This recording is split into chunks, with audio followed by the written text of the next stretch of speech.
नाभिक दुकानदार बहुउद्देशीय संस्था सोलापूर ही संस्था सोलापूर शहरातील सलून दुकानदारांची संघटना आहे। व्यावसायिकांचे प्रश्न सोडवणे, व्यावसायिकांना आधुनिक प्रशिक्षण देणे, महागाईनुसार दरवाढ करणे आदी कामे संघटनेच्या वतीने केल्या जातात। महाराष्ट्र नाभिक महामंडळ ही राज्यव्यापी संघटना असून या संघटनेच्या माध्यमातून सलून व्यवसायामध्ये 10% दरवाढ करण्याचा निर्णय झालेला आहे, अशी माहिती यावेळी पत्रकार परिषदेमध्ये देण्यात आली। पत्रकार परिषदेमध्ये प्रभाकर भालेराव, पांडुरंग चौधरी, बापू काळे, श्रीकांत राऊत, वैभव शेटे, भारत शिंदे, श्रीकांत राऊत यांची प्रमुख उपस्थिती होती। महाराष्ट्रामध्ये 20% वाढ सलून व्यवसायामध्ये झाली आहे। ही वाढ होऊन 1 महिना कालावधी झाला।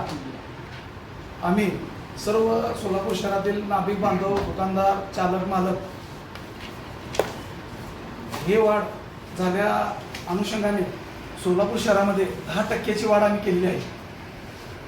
साधारण गेल्या 3 लाईक करा, कमेंट करा आणि हो सबस्क्राइब करायला विसरू नका।